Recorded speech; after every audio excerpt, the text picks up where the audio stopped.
Oh. I mean, I have one if you want one. No, thank you. Thank you so much. That was so fun. Well, I definitely have a life to talk about.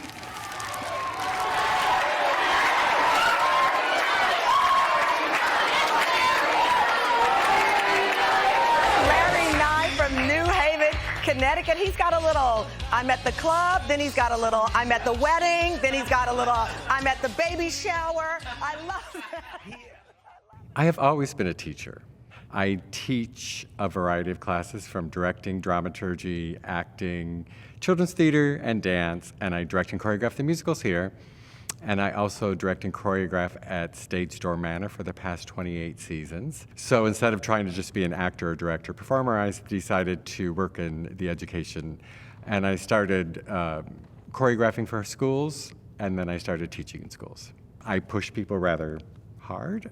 I'm a stickler, but a lot of people appreciate my pushing them to become more than they even thought they could become. It's nice to watch them go on and become performers and entertainers or to be in the business, but it's nice to know that they appreciate what I offered them.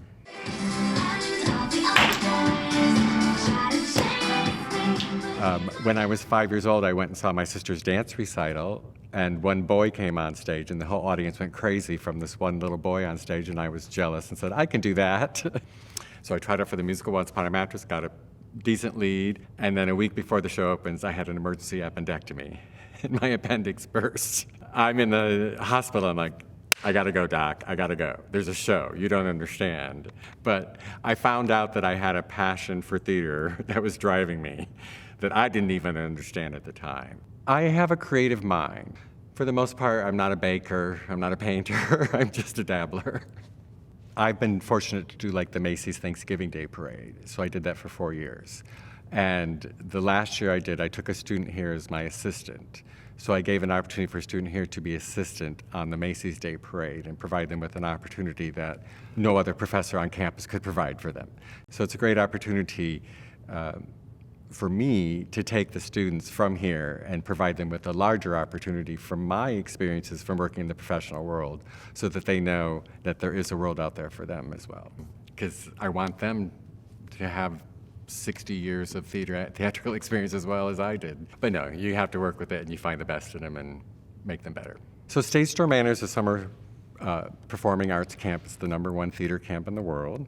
And so it's a summer camp that I have been there as a director choreographer, and then I was the director of dance, and now I'm the associate artistic director for them. Approximately 28 years ago, Connie Cottrell called me, and she was the producing director, and we had a conversation. And she said at the end of it, you sound like you're just crazy enough to work here. And I said, I am.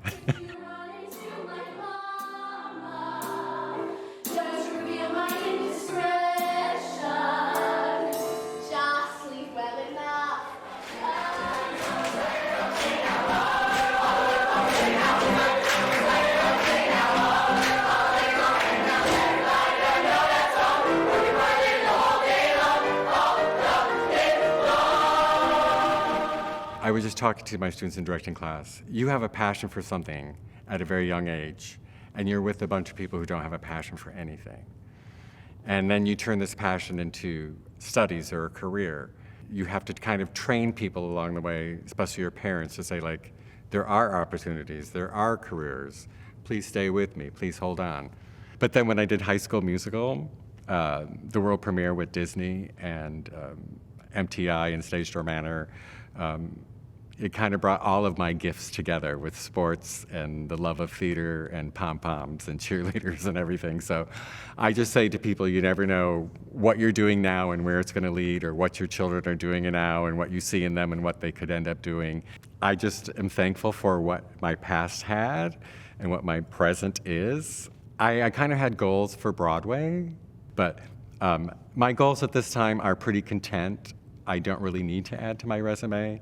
I'm closer to retiring than I am to thinking of future goals. But you never know what's going to come down the pike in theater or what the opportunities may be. But at this time, I'm very content with, like I say, not too bad for a boy from Hickory Corners, Michigan, with a dream. You know, I had something, and you can imagine the teasing and bullying that came along with it. But trust your gut and realize that you're doing what's right. And mostly when people are teasing you, they might be jealous and insecure. And so don't let your securities go away because of their insecurities. I always say to the students, stay the course. Someone has to do it. Why not you? If you have a passion for it and a drive for it, you will succeed in it. But if you're going to have a fallback career, you might not. And I always say, who wants to go to a doctor who had a fallback career? Okay? You want to be with somebody who studied the career and is the best at it, and that can be you. 1, 2, 3, and 4, 5, and 6, 7, 8. 1, 3, 5, 7. 1, 2, 3, 4, 5, 6, 7, 8. 1. Cool. Then we have 1, and 2, and 3, and 4, and 5, and 6, and 7, and 8. 1, and 5. 1, and 5. And that's about it.